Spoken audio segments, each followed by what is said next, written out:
Better Late Than Never, episode 88 of The Next Best Bet. Now, we typically record on Wednesday nights and the episode comes out Thursday. This episode's coming out on Friday because we had a brief delay where we weren't able to record on Wednesday night. Brett, before we get into hindsight with Higgins, let's meet Three Wishes, a high-protein, low-sugar, grain-free breakfast cereal that tastes like the cereals of your childhood made with modern-day clean ingredients.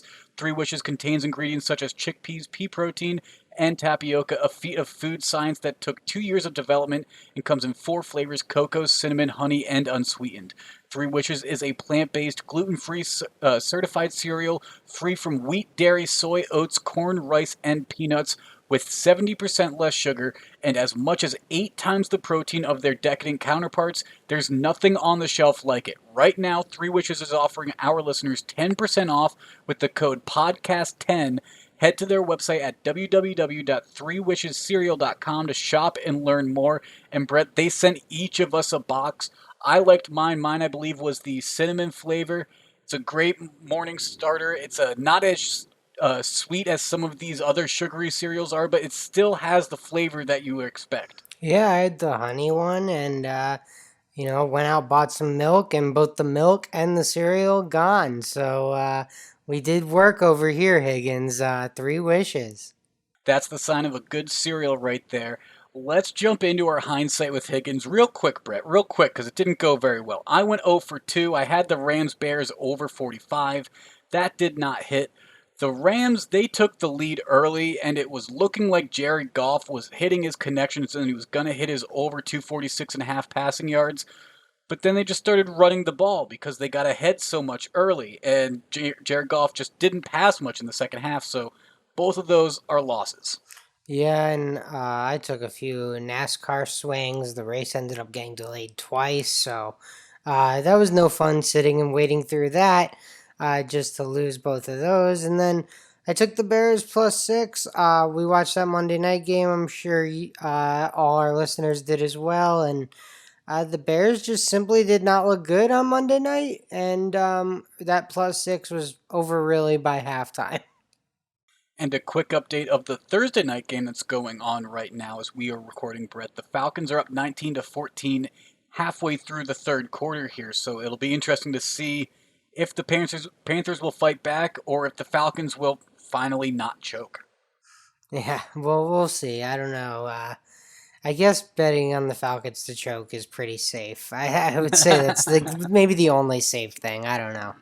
That's been the trend this season, yes. Let's get into Beginners Boulevard, though. We're going to talk about a familiar football term, especially if you're a parlay bettor. You may be familiar with this: teasers. Now, a teaser is a parlay of 2 or more games where every spread slash over under is adjusted by the same amount. The point always goes to the bettor's favor and results in lower odds compared to a normal parlay. So, for example, if you take 2 bets that are each -3 and another one that's -6.5, and you do a teaser of 6 points, that turns those 2 bets into a +3 and the -6.5 into a -0.5. So lower odds in how it returns because you're being given points, but interesting way to do your parlays.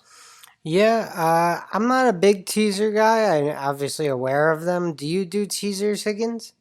I sometimes I get in the mood. I am a parlay guy, so sometimes I'll do that, but typically my parlays will end up having at least one money line, so you can't really do a teaser with Right. that. But who knows? I have enough NFL picks that maybe just for fun I'll throw them together for a teaser and see how it looks. Oh, there you go. A little teaser on a Sunday. Not bad. Yeah. Let's take a look at our college football before we talk about our NFL, though, Brett. We have a Friday night game between Minnesota and Maryland as the Big Ten continues their season, but they've already hit a hiccup because the Saturday matchup between Wisconsin and Nebraska got postponed after Wisconsin had some positive tests. Yeah, 16 positive tests, Higgins, including, I guess he's now their starting quarterback, but preseason second string quarterback Graham Mertz, who was a star in their last game against Illinois. Their second string quarterback, or their preseason third string quarterback, also had it. So at one point this week, we thought Wisconsin might be going out there with their fourth string quarterback. Now we know that there are quite a few tests and the program shut down for a while. Uh, The Big Ten rules say 21 days in quarantine if you test positive. So this could be an ongoing issue for the Wisconsin Badgers, and we'll have to follow that. But I think there might, if you could believe it, Higgins, there might even be a bigger COVID story this weekend. Oh, yeah? Oh yeah, Trevor Lawrence, uh, also tested positive for COVID. That game is currently off the board, but your boy here snuck it in. Ooh, BC the sniper. plus 27 and a half as the news came across. So we'll see how that plays out for me, but I just wanted to share that little bit of info because I did get that bet in. Quite the snipe to get that bet in before that got taken off of the books for some line adjustment. Where would you expect that to come back out? I think Trevor Lawrence has to be worth at least a touchdown. Does it go all the way down to 21? Yeah, it's tough to say. So earlier in the day it was 28 and a half. So when the news broke, I mentioned I got it at 27 and a half. Yes. So we already saw everyone and their mother head to the sports book and try and hammer BC while they could. But I think it's possible that line comes in at around 22, 22 and a half. I don't think it can go down a full 7 points from where it was on Thursday, say at like noon. I think this is also a good opportunity for a term that we have spoke about a lot in our past few episodes of exposure. Depending on how quick a sportsbook was to take down that line after this news about Trevor Lawrence, there could have been a lot of money thrown onto Boston College. So the line could reflect that in trying to entice some people to go, okay, hey, Clemson's still number one. They still have ETN. They still have a very loaded team. They should still win this game.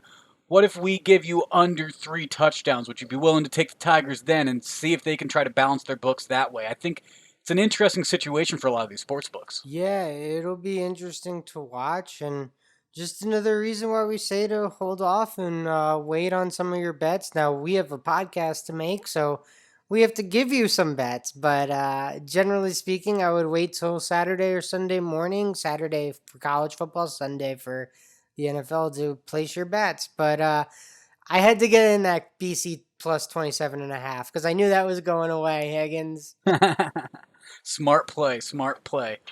I like the Memphis Cincinnati game, Brett. Cincinnati is broken into the top 10. They're ranked number 7 right now, 4-0 on the season. They're hosting Memphis, who's 3-1, same conference. Very big conference game for these two teams, as we have talked. Cincinnati trying to put their name in this unique season of trying to maybe make the college football playoffs, and who knows with Wisconsin, who was ranked number 9, now having their schedule shuffled around like this, what this could mean for a team like Cincinnati who's in a mid-major conference. -6.5. Memphis's only loss this season was a 3-point loss to SMU. Cincinnati last week blew out ranked SMU in Dallas 42-13. I think Cincinnati's going to come into this prepared. I think they are going to have a lot of common film from those two SMU games that these guys share. And I think Cincinnati's going to win by more than a touchdown. Their offense has just been too potent, and their defense has been able to stop everybody so far. From SMU, USF to Army, they've played 2 different top 25 opponents so far. I think they're ready. Yeah, I think Cincinnati's a good football team. 6.5 at home, I would expect them to cover, but just like in the NFL, any given Sunday, any given Saturday, anything can happen. Brady White is a good quarterback for Memphis as well. So if he gets hot, maybe I could see Memphis pulling an upset, but I would lean on the side of where you are, Higgins. I'd say Cincinnati 6.5 looks like a pretty good bet there. Memphis's defense allows 33 points per game. Their offense is almost at 39 points scored per game. Cincinnati's defense just 12 and a half points per game. I think the Bearcats defense, if they keep up with how they have been doing, should be able to run away with this for Cincinnati. But if Memphis's offense, a pass heavy offense with a White, who you mentioned having 17 touchdowns on the season, that could make it a different game.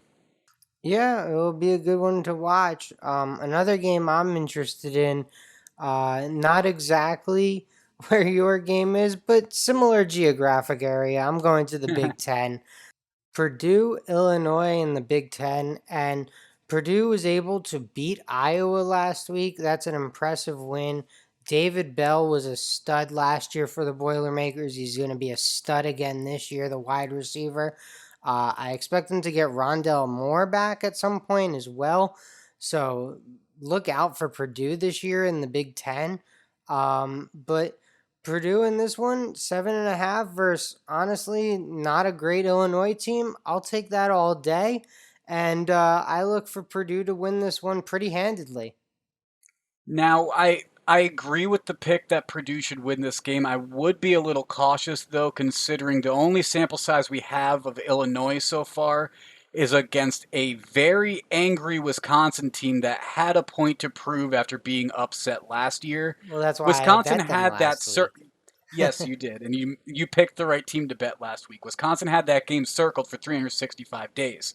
However, when you have a team that had that much passion to play Illinois, I don't think we know the true capabilities of the Fighting Illini yet. So that's what's kept me off of that game personally.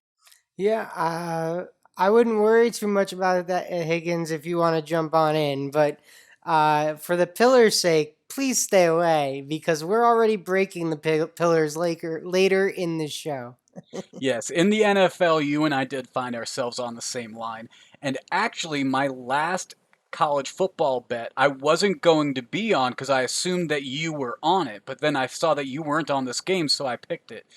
Kansas State has surprised a lot of people. They're 4-1 against the spread, and the games that they have been underdogs in, they've outright won. So they're being given 3.5 points against West Virginia this week.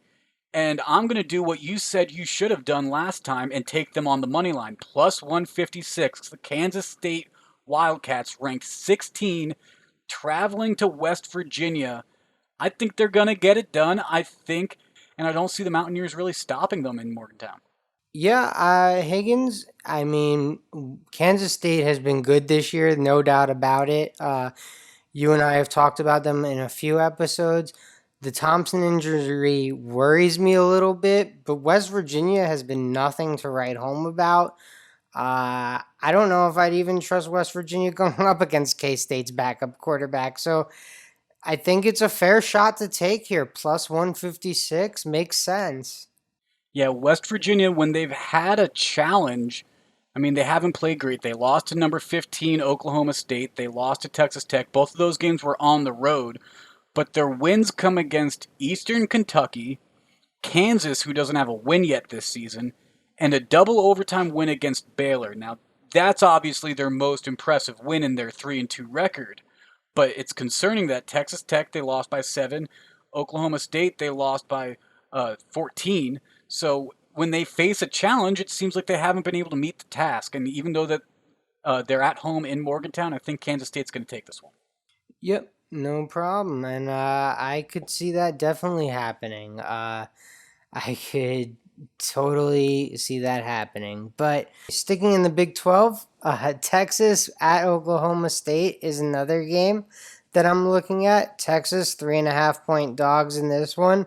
Kind of riding what you were mostly saying on that last spot there about West Virginia and Kansas State. I just think Texas getting the points here is a good bet. They haven't been that bad this year. They lost a very close game to Oklahoma, which hurts. They didn't look good against TCU early, but they put up points. I think they'll give Oklahoma State a game. And generally speaking, Higgins, the kids that play for Oklahoma State probably really wanted to go to Texas.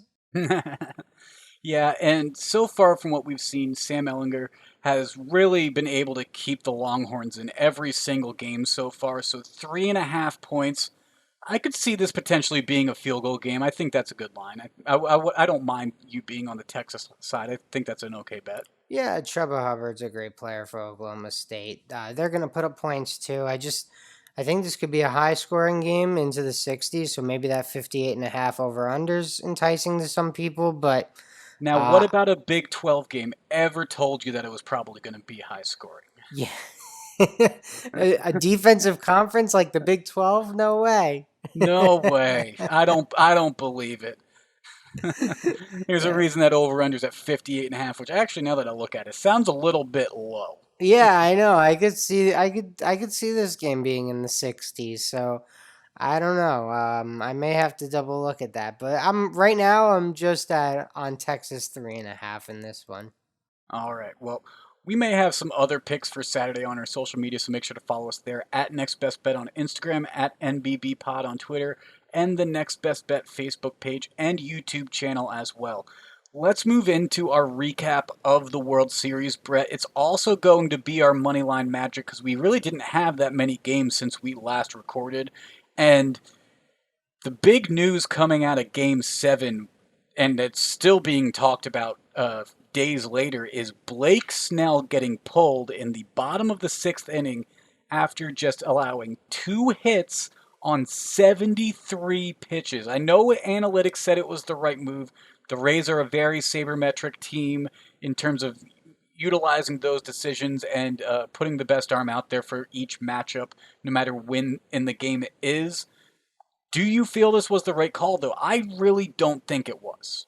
Yeah, I mean, obviously it's tough to look back with knowing what happened and being like, how could they pull him? But it's just, it's what Kevin Cash does. If that's what you do and you get there, I guess you just have to trust it all the way through. It hadn't failed you up until that point. You're one of the last two teams playing, and you have a 1-0 lead in the World Series. Um, but yeah, I think you had Blake Snell obviously looking dominant, had struck out Betts twice, had actually struck out all three of the hitters he was going to face next twice. So He had 9 strikeouts so far in that game. yeah, so it's tough to say, he did the right thing, he did the wrong thing.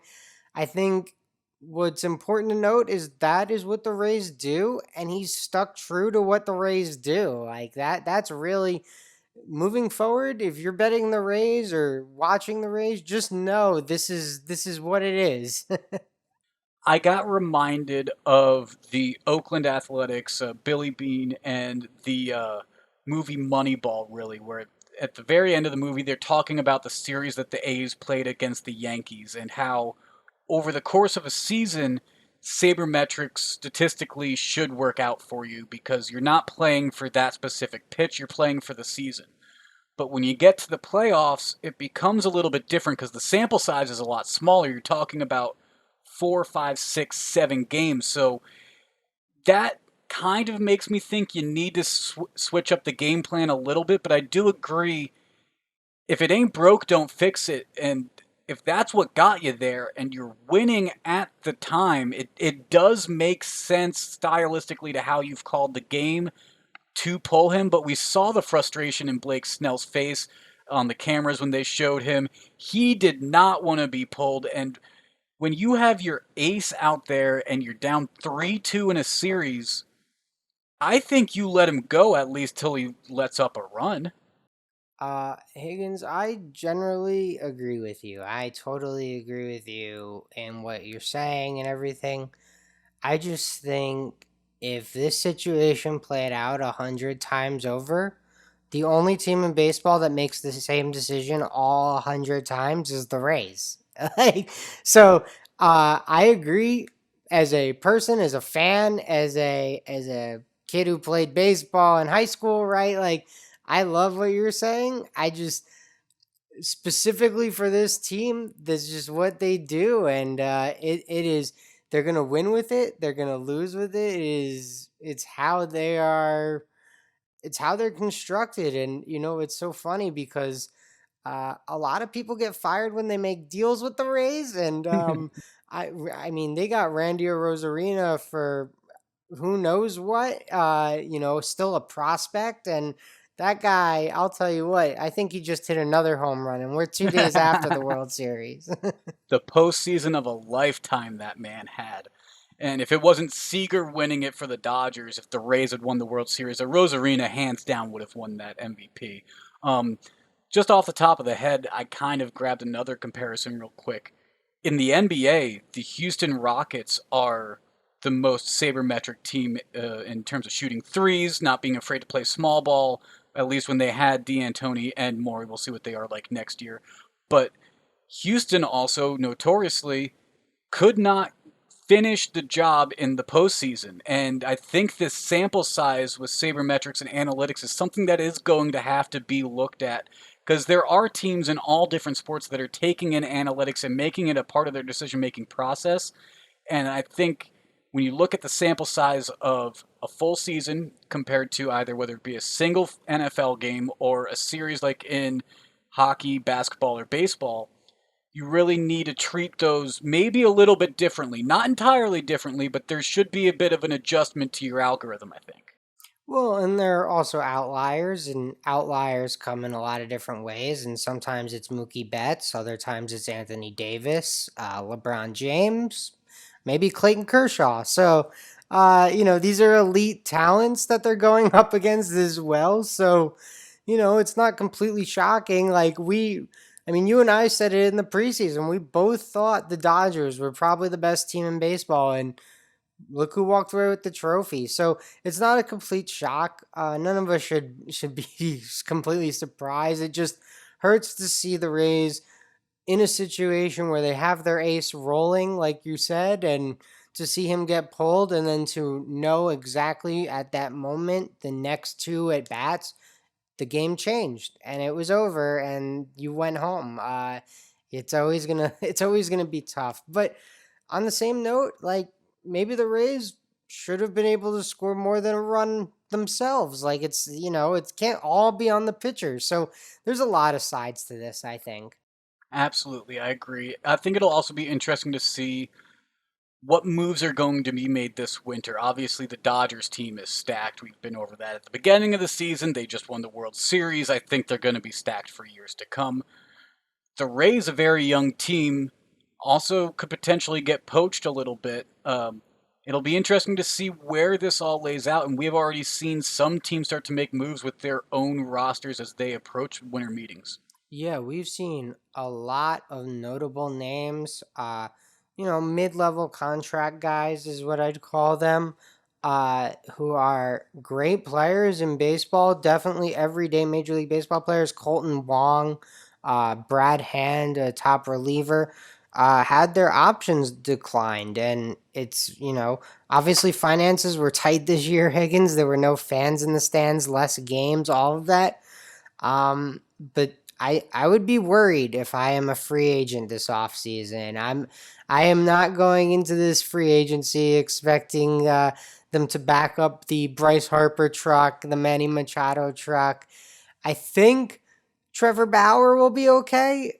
I think JT Realmuto will be okay. George Springer, but if you're not those three, I'd be a little nervous.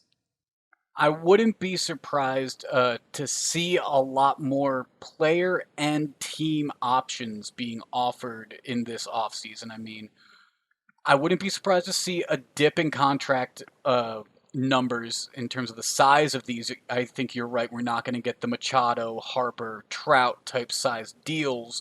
Yelich is the luckiest man in the world signing his deal days before the pandemic became official in March when the NBA stopped their season. He got his contract at exactly the right time.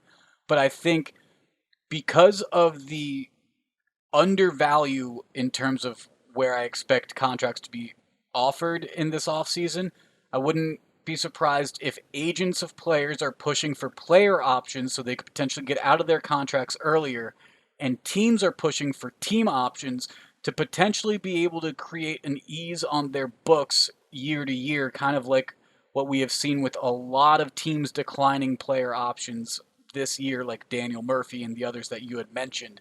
I think that flexibility after seeing the lack of revenue come in from the coronavirus and the big issue that it created in terms of the league, I wouldn't be surprised to see more options come out of it. Yeah, I mean, it's just definitely something I'm gonna follow. I do think good news for baseball is the Texas Rangers had a new ballpark that opened this season. Obviously, the World Series was played there. Now they didn't really get to show it off this year, so I think Texas will try and bring in a premier free agent, someone to help fill the stands, and then A I think the 10-year, Mets. $250 million contract that'll be traded to the Yankees. And then I think the Mets could also, with their new ownership, be buyers this offseason. So I don't think it's impossible to find a team. I think I just laid out two possibilities where owners might be more inclined to spend to try and get people into the ballpark next year. But slim pickings, like, some of the normal teams may not be the big spenders that they normally are. And I think it's something interesting to watch. And I think you could be right. I think there could definitely be more player options and things like that in baseball.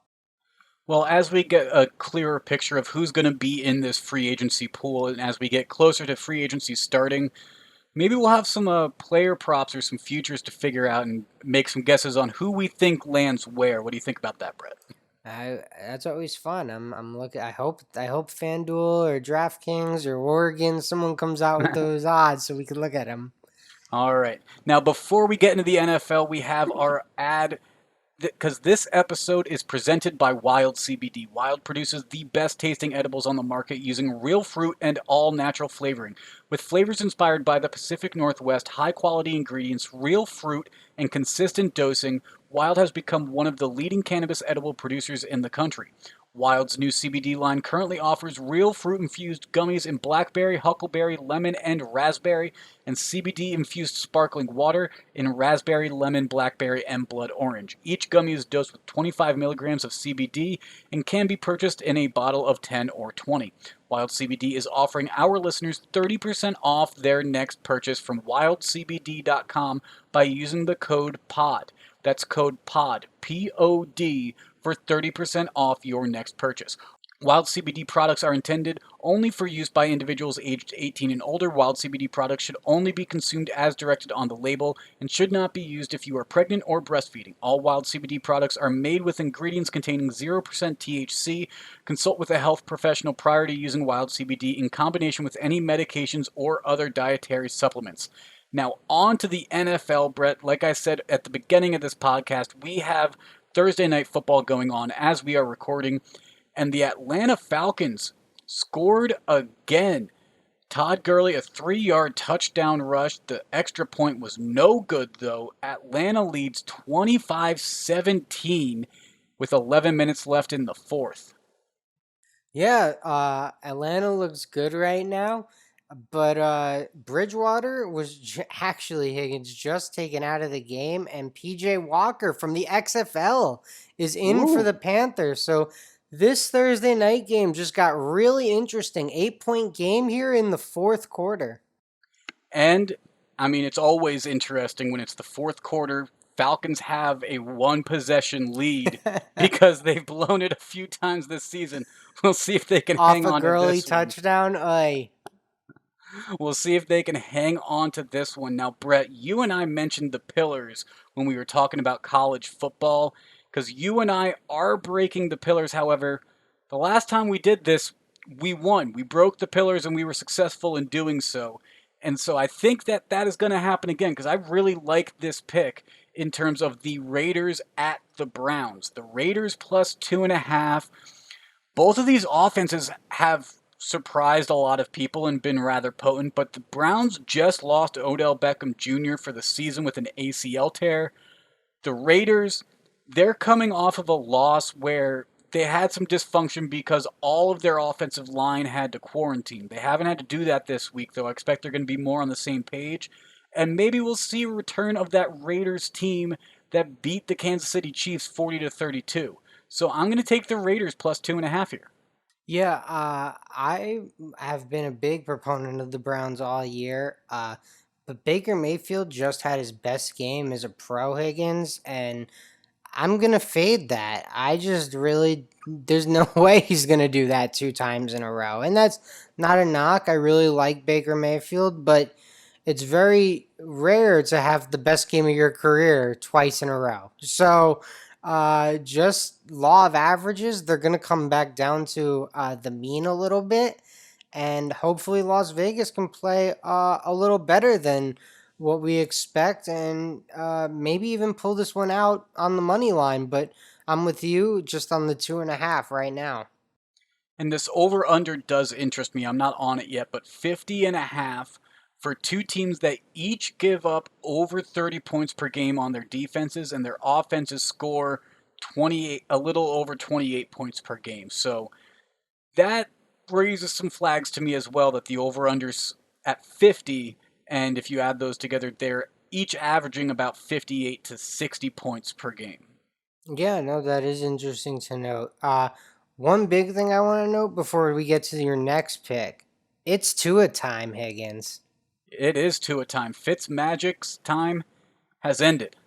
It is over, and it is Tua time in Miami this weekend. He gets to meet Aaron Donald. Hey, welcome to the NFL, kid. Um, Miami is +3 in this one.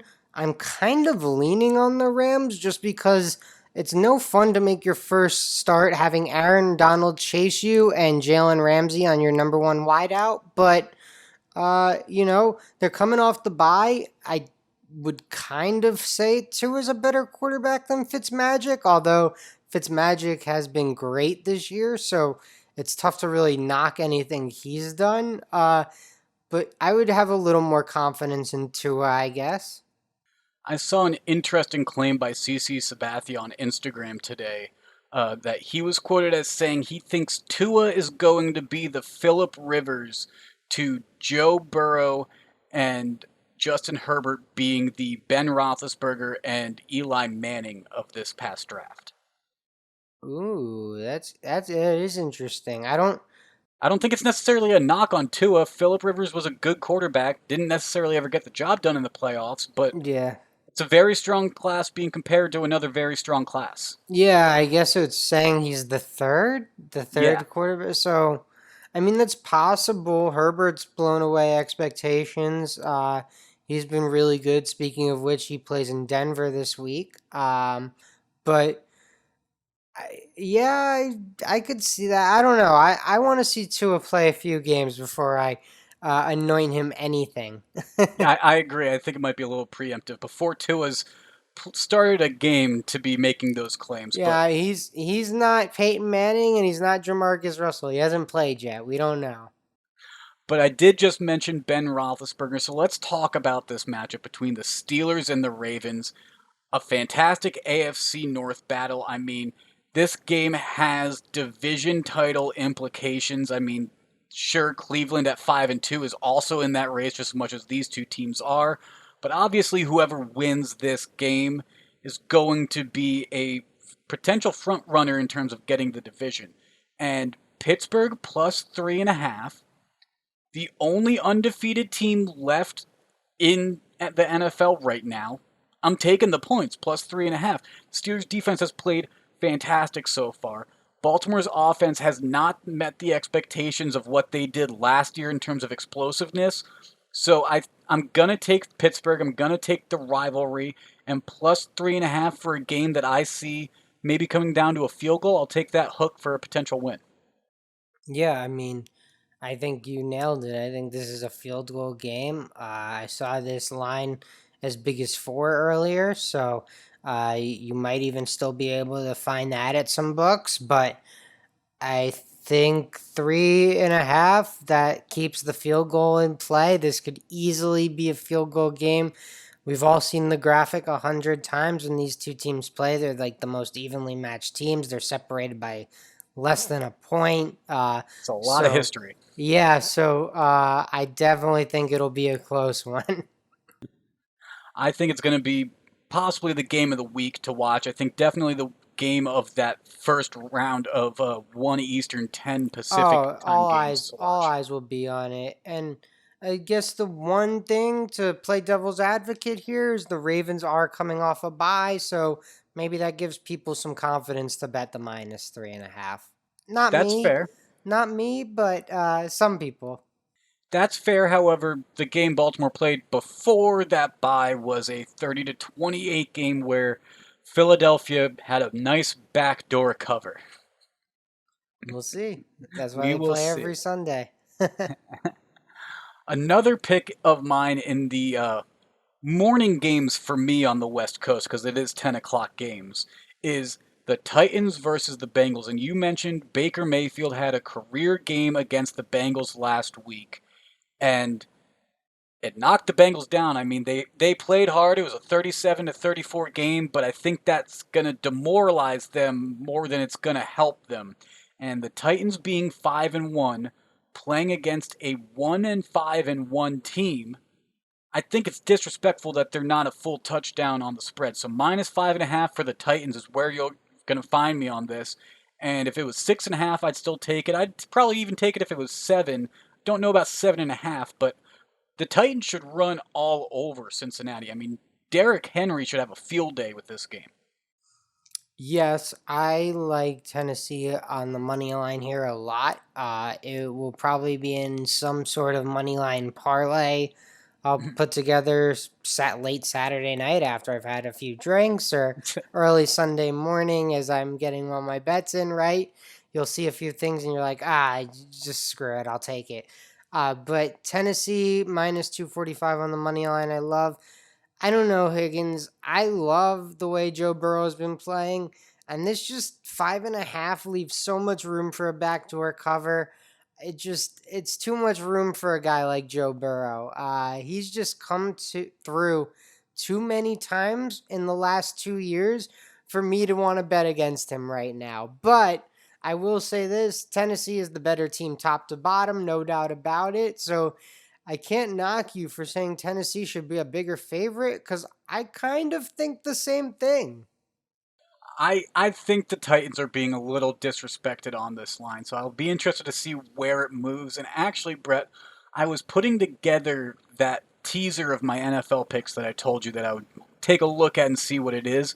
And I noticed there's been some line movement since we put these NFL picks in just an hour or two ago already. The Tennessee Titans are now at -6, not -5.5. Um, Ooh. the Pittsburgh Steelers are back up at +4 from +3.5. So interesting to see both of those have a little bit of line movement. I'm going to stay on both of those picks that I gave out of Tennessee -6 now, and the Steelers +4. I'll definitely take Steelers +4 because I still think it's a field goal game.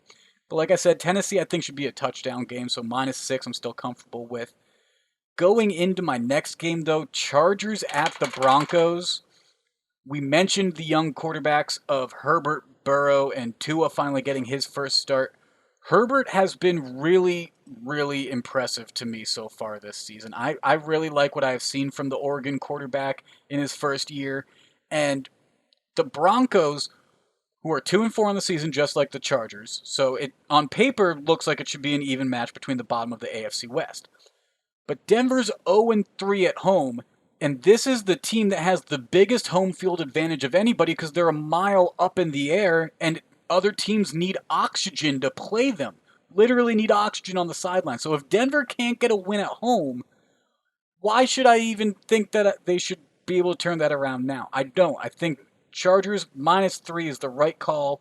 Lock it in. So this is the Brett needs to do more research and then he'll make a pick game because I, like you, really like the Chargers at -3, but I need to go back and look and see how Justin Herbert performed at Colorado Boulder and at Utah and determine, hey, did he have good games? Did he have bad games? And then I'll figure out based on the injury report that I see with the Chargers, uh, is this a bet I'm comfortable making? But if I find out Herbert played really well at Boulder and at Utah, Higgins, I could definitely see myself hopping right on that -3 train with you. So Herbert played one game against Colorado. It was in 2019, but it was in Oregon, Okay, so he and it never traveled to so he never Boulder. traveled to Boulder. Um, he played Utah in 2019, his senior season at a neutral site, got a win. He played in 2018 at Utah. They lost by 13 points. He threw for 288 yards, 3 touchdowns, no interceptions. All right, so he played okay at Utah. They lost though, so that gives me some pause. But in 2016, in his freshman year, they played at Utah and won. He went 30 for 43, 324 yards, 3 touchdowns, no interceptions, and a rushing touchdown. So no interceptions at altitude. All right, I could get on the Herbert train here. We'll see where I am on Sunday morning, but when the injury report comes out. But I could see that Chargers -3 being on my card as well, Higgins. By the way, I misread his junior game against Utah. They lost. The score wasn't 33 to 20 though. I was looking at Justin Herbert's stats. He went 24-33 with 288 yards and 3 touchdowns. The score was 32 to 25 Utah. Yeah, so I he was in it. So I mean, look, no interceptions, 5 touchdowns in his career at Utah. That gives me some hope. Assuming the Chargers are relatively healthy for this one, I would expect them to cover that -3. Based on what I saw in 2 games from Herbert and altitude in college.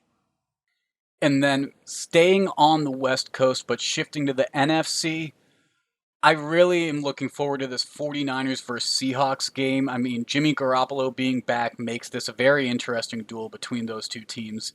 It's going to be a match of probably who's going to win the NFC West. However, don't count out the Cardinals just yet, especially with their sneaky win against the Seahawks last week.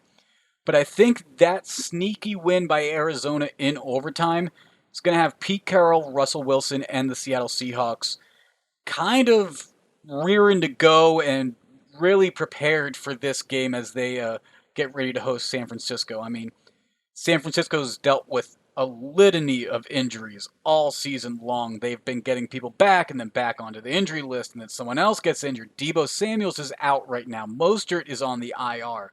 I think that San Francisco has faced a lot of adversity so far, and so I'm going to be going with Seattle because they just have the strength of the roster where they don't necessarily have as many significant players, skill position players getting injured, at least on their offensive side. So Seattle -2.5. I think this line is right that it could very well be another field goal game. Could be a game that even ends up going into overtime and gets decided by a field goal again. But I think Seattle ends up on the right side of this one. Yeah, I think this spread's bigger if Seattle's halfback situation's a little clearer going into this game. So many injuries in their backfield right now between Carson and Hyde Homer. and Penny and Homer. Yeah, they're literally down to like DJ Dallas and Jake Higgins has his cell phone ready. So the Seahawks, I think, would be bigger favorites in this one if people had any confidence in the fact that you weren't playing running back for them, Higgins. I think that's why the line is set where it is. Well, all of those running backs are listed as questionable right now. which is great for your fantasy team. Homer was held out of practice on Thursday, so was Carlos Hyde. Chris Carson didn't practice on Thursday, so I'm not quite sure what the difference is between being held out of practice and not practicing, but it's worded very clearly that Homer and Hyde were held out of practice. Chris Carson didn't practice, so take from that what you will. Jamal Adams might be back, though, for the defense. He's listed as questionable. He might be back. He did not participate in Wednesday's practice, though. And how did you look in practice? How was your 40? I'm a little out of shape. I'm a A little little out out of of shape. Oh, so I should take San Francisco. Okay, got it. Well, like I told you, I have 5 NFL picks. I wanted to take a look at what the teaser would be since that is our beginner's boulevard. And so I put it together on the Oregon Sportsbook. All 5 of these as a parlay would be plus 2592, so 2,592. Pretty good odds. If you take the teaser and you do a 5-team 6-point teaser, meaning you get 6 points for each of these games. That would make Tennessee a pick'em game. It would make Vegas plus 8.5, Pittsburgh plus 10, Chargers plus 3, and the Seahawks also plus 3. Those odds are plus 400. Seems a little more tempting, a little more likely, obviously, with those odds in comparison to the parlay. Now, if I wanted to do a super teaser, which is 7 points or more, that would cut it down to plus 320 for the 7 points. Oregon doesn't offer a natural 10.5 point super teaser, so it's 6, 6.5, or 7 in Oregon, and I'm actually considering it. We'll see how this Thursday night game ends, if I end up getting paid out for my picks on the Panthers or not. But if it hits and I have a little extra in my bankroll, I might find myself on a teaser.